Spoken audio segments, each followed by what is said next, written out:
My name's Matt Gilkerson. I'm the program manager for Trailhead. Today we have with us the past two winners of the Trailmix competition. We have Joni with Snacktivists, and we have Kate with Orchestra Provisions. Thank you both so much for being here. And I'm actually on stage right now at Trailhead where y'all pitched and won Trailmix.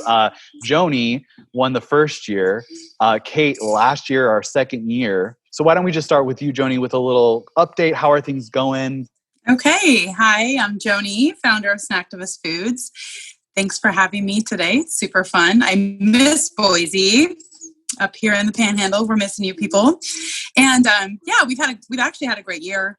Our sales have never been stronger, and just growing pains really is kind of where we're at with Snacktivists. So plodding along, moving forward, raising capital, which is keeping us busy, and just having some amazing opportunities coming our way right now. So things are good. The first time I had met you at Trailmix, you had these amazing chocolate chip cookies that I was grabbing more than my fair share, unfortunately, and snacking on. Tell me about kind of where you're at now. What's that progression been like as far as from when we last saw you here on stage? Sure. So we did launch a pilot of a single cookie. And what we realized moving forward is we needed to have great scalability, which equals great manufacturing partners. And we did a pilot run with a local co-packer, and wonderful co-packer, amazing people, but not the perfect equipment combo for our product. So we ended up just doing a pilot and then pulling it back, and found some other amazing co-packers actually in the Pacific Northwest. And we were scheduled to go there in April, but of course we all know what happened in April. But in addition to the negativity that happened with COVID and quarantine, it was actually a huge consumer renaissance when it comes to home cooking and home baking. So we decided strategically to pivot back to our roots, which was in baking mixes. And we've experienced a massive radical growth actually in the baking mix sector. It was an incredible consumer discovery event, especially for online channels. And so we were able to pivot to that. That's been our focus this year. I mean, that's one of the things you always hear from any entrepreneur is half of the battle is focus. And so we strategically said, hey, look, the cookies are not gone, but they're just on the back burner for this year while COVID and quarantine and everything is going on. So don't worry, Thomas Hammer lovers and people who love our cookies, they'll be back. So, good to know. Good to know. But for now, we have amazing baking mixes, and we're selling across the country via online channels. So very cool. Good stuff. Well, thank you for that update. I'm going to jump over to Kate now with Orchestra Provisions. Same question. Give us a kind of quick breakdown, update. How are you doing? I saw you last year on stage. So have some of your spices in my cabinet, if I'm being honest. Nice. Please, give us an update. Yeah, so Orchestra Provisions is still a very young company. Our first calendar year really was 2019. So we've seen a lot of growth, and which is great. It is kind of, I feel like I'm in a bit of a holding pattern, because as COVID descended, I was just getting ready to seek out investors and kind of start scaling the spices, and also expand into the snack sector, which was going to kind of help fuel the mission of Orchestra Provisions. And luckily, since COVID did descend and I hadn't quite made that leap yet, I'm in a space that's very controlled and feeling really safe with a minimal risk. So while the company isn't making huge growth, I'm maintaining a lot of my retail locations and sales there, and seeing a really interesting growth in direct-to-consumer and visibility through my social media following. I think that my mission is really speaking to people right now. For a moment, there was kind of some fear that there was going to be problems with food security for people who are that are affluent, and I think that shook people's world in a way where it's like, oh no, now people who are used to being able to go into the grocery store and get whatever they want are fearful that they're not going to be able to find exactly what they want. And what does that mean for the future? And so I think that my message and my values are starting to resonate in a way where people are becoming a little bit more open to hearing about eating insects and what the most attractive way that could be to do that. And so in a way, COVID, I mean, lots of negative things, as Joni says, but also there's silver lining there where people are kind of looking toward my company in a way that's a little bit, more open and positive. Yeah. Yeah, you mentioned kind of breaking into a potentially new spaces, and I know right now it's the cricket powder mixed with these variety of spices, which can liven up any dish. What were your plans as far as that next round, or what? I'm just curious. It's a really interesting product, as many of our viewers know. So the next thing I was really excited about is the protein powder, which as a result of last year, I won, like this kind of incubator space at Chobani, which unfortunately had to shut down in response to COVID. So a bit of a pause on that, which is okay, but it has sort of like just kind of waylaid things a little bit. And everything happens for a reason. Perhaps the idea I had before isn't the one that I need to take to that space. So that's kind of how I'm looking at it right now. But there are 3 different spaces I want to enter. One is the protein powder, and reason being, when you sell people on Cricket Protein, all of a sudden they don't just want the spices; they want a whole protein serving in their smoothie, their baking mix, their oatmeal, whatever it is. So a protein powder for sure, and then the snack sector, I'm looking at fruit leathers targeting children and their mothers. A lot of my demographic that is super supportive are women looking for the future. They're invested in it, especially the mothers, because having the children, and the kids jump on board instantly because they're not destroyed by social norms. They think crickets are cool. They want to try it. And then it's tasty because really it tastes like fruit. And what mom and dad don't want their kid to have 6 grams of protein in a fruit leather. So I think that one will be easy to just unwrap and get people on board, where there's less of a barrier to entry. So you're not paying, $9.99 for a seasoning mix you're not sure if you're going to like. And then you also have to find the recipe and take the gamble, to make the meal. And usually if people can get through all that, they want all of the flavors.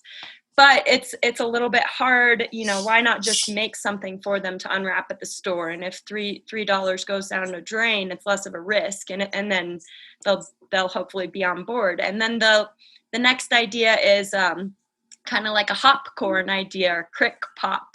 So I'm using my flavors that I already have to season popcorn. Which, everybody loves popcorn. It's a super safe space to be in. And I think that it will win people over to show that insects can be ingredients and they don't have to be eaten whole. And we can address a lot of our food systems issues by introducing them to other meals and other platforms and food service, et cetera. So. Yeah, that's great and really interesting. I really look forward to trying some of that stuff in the future. And I hear you say, baking goods, and I have to ask, 2 former Trailhead winners, maybe a collab in the future. I see a lot of synergy there potentially. Absolutely. Yeah, I think so too. We've experimented with cricket flowers in the past, but it's been a few years and we couldn't find any clean source, like HACCP friendly cricket powders a few years ago when we were playing around with them, and all the co-packers were like, oh heck no, we're not bringing that into our plants. So I think we could have a lot of fun. Plus Kate's amazing, so it'd be fun to work with her on something. Very fun. Well, back over to you, Joni. You mentioned kind of pulling back a little, going back to your roots around baked goods. I'm sorry, around the flour, the mixes. Sure. Talk to me a little bit about that journey for you. You mentioned things are difficult right now. In conversations we've had, we've talked about funding. If you could just touch on that a little bit in your journey. Yeah, I mean, that's the thing that it's tough to know if you've not worked in CPG and in any consumer goods. There's always this big upfront cash investment that's necessary to really jump through the hurdles to be a scalable brand. And so, that space where you have homespun farmers market to, okay, we get a national contract with somebody. There are a lot of hurdles that have to be thought through and set in place before that happens. And so it's been interesting because I'm really passionate about the finished product space. I think that that's so where it's at with just typical average modern America. Most of us don't have time to do a lot of baking. And even though COVID put a pause on our typical social norms, I don't think it'll last forever. It's been great that people have had time to bond with their families and their loved ones and spend more time in the kitchen. And I think we'll all remember that fondly. But as the world continues to get back to normal and people are working, and it's just one of those things, people are busy. So grab and go is always king.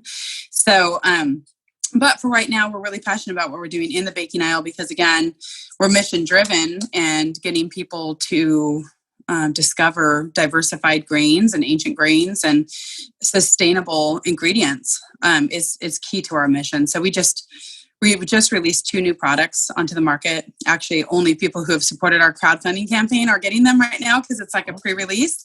So that's really fun, but they'll be rolling out on Amazon here shortly by the end of the month, and Walmart.com as well, and our website. So Wow. yeah, I mean, there's plenty of velocity there to keep us busy. It's a big opportunity, especially with food service coming back online a little bit.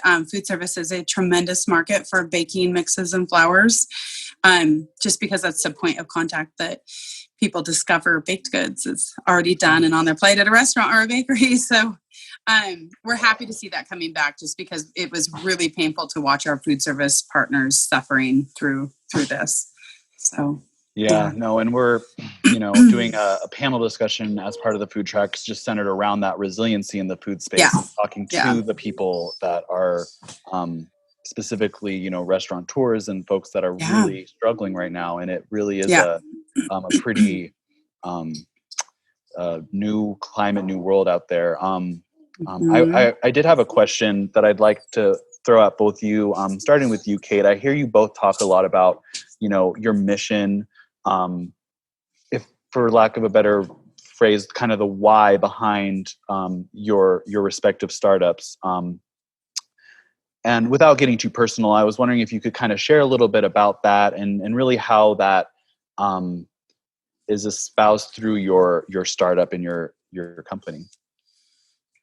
Yeah. Well, it's the reason for my company. And I think, I get a little bit, I feel like the way business is moving forward, it needs to be mission driven. It can't just be like a bottom line anymore. It needs to be socially responsible. It needs to be looking out for the earth and its inhabitants. I've always believed that the health of the earth and the health of the humans are intrinsically tied. And if you don't have healthy earth, you don't have healthy humans. So my whole deal is kind of like trying to find food justice for those who don't have access to food and nutrition. And that was part of eating crickets. It's not as if I just woke up one day and I was like, well, that looks tasty. That's definitely not how that happened. It was more about addressing iron deficiency anemia with a whole food that's an untapped resource that's easy to farm and doesn't require a lot of natural resources to do so, that's farmable in an urban setting, making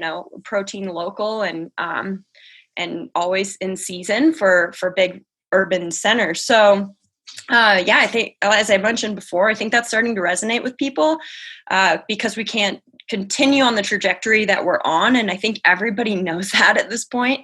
And while I'm not trying to tell people how to eat, I'm just simply saying, here's this other unutilized resource. Like, why don't we check this out for its potential and capacity to be able to feed billions of people, like maybe 10 billion by 2050, So I am really driven by my values, and it's never been about making money, but I have had to become more savvy to that side of obviously it's a business, and the more money that I'm capable of making, the more good I can do. And so I think my heart and my mission resonate with people. And that's why I've been so successful up until this point, because my product itself is quite risky. It's an uphill battle. Like, I'm swimming upstream. It's unique.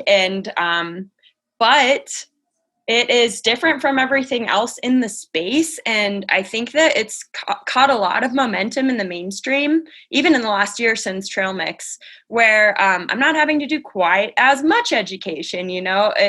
Before it was like, what are you doing? And now it's like, oh yeah, I've heard of this. And that's hopeful for me, because I know I'm early to the party, but yeah, I'm an innovator. That's like who I am, and I want to be helpful with a business. So yeah, that's interesting. And the whole kind of comment that I pulled out earlier around the current climate and the kind of jump starting of that maybe thought process to maybe it's just a little less far from someone who wouldn't necessarily try to cricket the two where we are now. So yeah, thank you for sharing. And Joni, over to you. I know you've shared your story. Some of the audience members may remember from your pitch. And I'm curious, yeah, tell me a little bit about that mission, that why, and your story as you formed Snacktivist. Yeah, I have to say, a lot of what Kate said just really resonates with me, because I think it's really hard to even separate out your mission from your company, for me anyways, at this point, and I know for Kate too, that just looking forward and looking into the future and how we're going to feed all the people of the world and feed them a balanced diet that is going to be helpful is going to be very challenging. And at my age, it's probably not going to fall on my shoulders, but it's definitely going to fall on the shoulders of my children and my grandchildren. And so I take that very seriously. And in fact, a little person just chimed in the background. So for us, we feel like the fact that we have a huge population that now suddenly has this epidemic of dietary sensitivities and allergies is a sign that our earth is sick and our farming is sick. And it is really like what Kate said, you can't have healthy people without a healthy planet. And for me, on a broader level too, when I look at food systems as a whole, food is the thing that has ultimately brought humans together to create civilizations in the first place. Food security was one of the driving factors, and that's what the birth of agriculture was all about. And I think in the long run, food is what will also bring us together to reunite as a planet and to save our planet and turn food and agriculture into a tool for good, for not only rural economic development, but also for planetary climate stability and things like that. I mean, there's so much interesting research happening and very interesting demonstrations happening where they're showing how agriculture can actually sequester carbon, it can stabilize soil, it can improve the health of our waterways and our oceans, and it's all really tied together. And so if we can create what we're lines of food that drive good in the world from an economic and an environmental and a health perspective, why wouldn't we do that? Because everyone has to eat at least a couple times a day. Everywhere around the world, every human has to eat. So if we can turn eating into a tool for good, for why wouldn't you? It's a no-brainer to me. So that's a lot of what Snacktivist has planned. So regenerative agriculture is at the heart of our mission. We don't think sustainability is good enough. Sustaining is just doing making what you have last. Regenerative actually builds into the future and says, hey, look, we can take what we've got, we can turn it into something even better and something richer and something more dynamic. So having a diversified agroecological model is key to that. And we have to get away from monocrop farming. We have to diversify into other food groups. And that's the new frontier in food and the new frontier for survival for humans, if you ask me. Very cool. You just gave me a lot of goosebumps, Joni. Oh, sweet. Same. Well, we're Same all here. speaking the same language here, guys. We're on the same page. So Well, we'll do it Joni, together, right? Yeah, there you go. We're on the same team. Sorry, that was Joni, a little bit of my soapbox, but I get really charged about this as a nurse and a mom and a human. Well, and I want to touch on that because I heard you speak at, I think it was Idaho Technology Council's Capital Connect conference potentially, where you gave Yeah. a talk, and it was very centered around, Yeah. and it has to this day stuck with me. And Okay, in good. various conversations, It wasn't exactly cheerful. I'm sorry, but I mean, but at the end of the day, this is what we need to talk about. Yeah. And what we need to be talking about. So I really do appreciate that, and it is makes up who you both are, and why you're sitting here today. I did want to mention, Kate mentioned about funding. Joni, Yeah. could you speak a little bit to that? Yeah. Well, the gender bridge in funding is a fundamental disconnect too. I think that a lot of female founders run into, and especially female founders in the food and consumer product goods category, because traditionally men are investors, and traditionally men don't get excited about consumer goods because it's not really their thing. I mean, their wife does all the shopping and the cooking, and they don't resonate with these sectors. And if you're an older white male investor, that's fine. I mean, that's your reality. You didn't grow up in the kitchen. You're not the one that shops for brands in the grocery store. And there's just not an emotional connection there like there would be to machinery or technology or things that they're more familiar with as a personal consumer. And so I feel like there's a formidable gap in connecting with investors for female-led consumer goods companies. It's a tough bridge. It's a tough sell because they just don't always understand. What needs to happen in that space? Like, obviously funding. A lot of funding, because there's a lot of amazing companies that are underfunded right now. So, and I feel like younger men have much more of a connection to consumer goods and consumer goods fundraising because they've probably spent more time cooking than a traditional, and I'm totally generalizing here because I've met the exception and there's tons of exception out there, but it's just the crickets that go off across the room sometimes, where they're just like, well, why, I don't understand why you need anything but Buddy Crocker. Like it's just a fundamental disconnect, and it's nothing personal. I mean, these guys, a lot of them are wonderful people. They just don't see the opportunity, and they don't see the change in culture. Also, because a lot of this culture shift that's happening in food systems and sustainability and regenerative movements in food systems is really happening in kind of different populations. Like college students are very aware of it. There's a lot of people who are really aware of it, but like Kate said before, a lot of it is driven by moms and women that are like, we're really worried about food. And it just doesn't always resonate. Yeah, and I guess maybe changing if women are smart and we adapt really quickly. So maybe it's just us, growing to the occasion as we always do, and changing our language. Okay, so maybe it's not about the kitchen experience or feeding your child. It's about let's get the technology we need to scale and make this cricket protein regenerative, and then we'll start seeing the dollars. Because you're absolutely right. It's just, and I find myself doing that all the time. It's just totally tactical. It depends on who comes up to my booth or wherever I am, who I'm talking to. My verbiage completely changes. It's like, okay, well, here's $ sell, and here's the feed our children sell.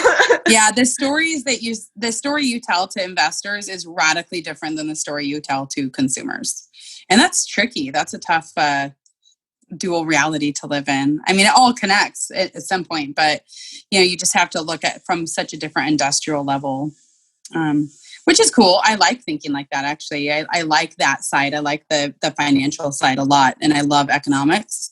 But it's been challenging. And raising money in 2020 is just no cakewalk anyways. Everybody's looking for the quick and easy 2-year 10x technology exit because they don't know what's going to happen. And consumer packaged goods are just a longer commitment, but often a much higher exit depending on how you play your cards. I'm hearing a lot around the theme this year, resiliency. Before we end today, I'd wonder if maybe you could each kind of share with me what resiliency means to you in your journey. And kind of, what even brought you to where you are today. And just really, I can't thank you both enough for your openness and your willing to share your journey and really live that resiliency. Yeah, well, thank you for having us. I'm really happy to be a part of Boise Startup Week, and I hope I get to be in the future. It's such an amazing thing. I guess I'll just start. I have two ideas on that. One, I designed my company to be resilient, because without resilience, I don't think I'm going to get to hang out long enough to open people's minds to try bugs, and to get bugs into their food. So I chose a low risk entry, which is dry mixing and a really shelf stable product, to where even if I just shut down Orchestra tomorrow, I wouldn't take a big hit financially, and I could pop back up, as my dad says, mothball. Right. And so it's like, I won't go away. You won't get rid of me. You'll be hearing about this forever until I'm wildly successful and feed billions of people. I know that. And I'm really positive about it. When you're resilient, you do always have to think about, okay, what is going to be like the super pared down, scrappy survival mode going to look like? And with a super changing landscape like what we had in 2020, where suddenly mass retailers across the country who were soliciting for new vendors all said, never mind, we're not even accepting new vendor applications until this all shakes out, because none of our buyers are working from the office anymore. And I was really glad that we hadn't invested in that large run of a perishable product, because that would have been potentially catastrophic, where things that are stable like pantry, spices, baking mixes, flours, etc., not only experienced a huge velocity during COVID, but they have that buffer of being a little more shelf stable, and so you have a little more grace with if you're stalled because of something weird like COVID. It's not as catastrophic as if you had something that's highly perishable. So, I think thinking like that is really good. And resiliency, just having a great team that supports you when things are hard, that's huge. I have an amazing team. They're really innovative, and they're very positive, and they're great at thinking of like, okay, well, if that's not working, what should we do? So that's huge too, just surrounding yourself by people who are good at looking at how to be nimble and scrappy and survive. I think part of the resiliency that I need to work on is being really kind to myself and realizing that things look differently now. And I, became a single mom, and I have this toddler, and he requires most of my attention, and I'm not getting to Orchestra on the level to grow it in the way that I had the momentum last year. And it's okay, because it still has a lot of potential. And just because in this moment, the toddler needs to eat, and then it is squirrel, and all of a sudden the day is gone, and all of a sudden the week is gone. It doesn't mean you're a failure, and often those pauses allow for a lot of success or perspective that maybe you were just trucking along so fast you didn't see those opportunities. And so I think resilience is just letting things be hectic and realizing everyone's in it together, and that it will breed something bigger that maybe you didn't see before. So yeah, that's a great point. And for those of us who are mom founded companies across all sectors, I mean, dads are having children at home now too, but we're all teachers now too. And I've had 3 kids at home for 6 months full time. And it's a formidable responsibility to be now managing both. So I think forgiving yourself for not being as Johnny on the spot executive as you'd like to be, because you had to time out and spend a couple hours tutoring math and teaching geography, and then just toting them along on things and teaching them business is huge too. So yeah, I couldn't agree more. And what a great note to end on today. Be kind to yourself, take care of yourself now more than ever. I just want to really quickly end before we throw it back. Tell us, so we'll start with you, Joni. Tell us where we can find you. Tell us what's next and big. And then we'll jump to Kate. Okay, yeah. Well, we're expanding our product lines, and right now our predominant channels are Amazon, Walmart.com, and our website. So those are great channels because, it shows up on your door a day or two later, which is always great, especially during times of uncertainty where people aren't getting out of the house as much. But up here in the north, we have Huckleberry's Markets. We just onboarded with them. They're a chain regionally in the Pacific Northwest, which is great. Cool. Yeah, and we've onboarded with a lot of other amazing independent retailers, Atkinson's in the Sun Valley area, places like that. We are still hoping to be in the Boise area. So, hey, please, if you'd like to have our products there, put in a request. We've been working on that, so I'm hoping it'll happen soon. Yeah, we have some food service customers in the Boise area, which is great. You can get our Idaho Teff waffles because all of our Teff is sourced right here in Idaho. So very cool. Pretty fun. Mm-hmm. I'm really excited to see those secret products that are coming out shortly. So I'll have to pull up those websites and keep looking for them. Yeah, so, they're great. They're great products. You guys are going to be excited. Yeah, sure. How about you, Kate? Yeah, so we already talked about what's next, that protein powder, hopefully those fruit leathers and some popcorn. And so we'll have to keep in touch about fundraising, about all of that, working on a Kickstarter and launching those things. And then I am available locally in Boise at the Boise Co-op, to Albertsons Marketplace locations.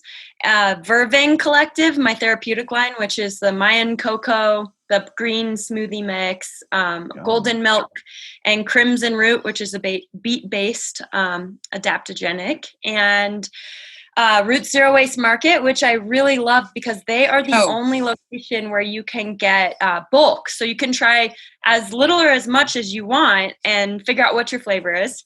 And direct to consumer, I do have an Amazon platform and also, www.orchestraprovisions.com. And I have a list of retail locations on that website where you can find me regionally.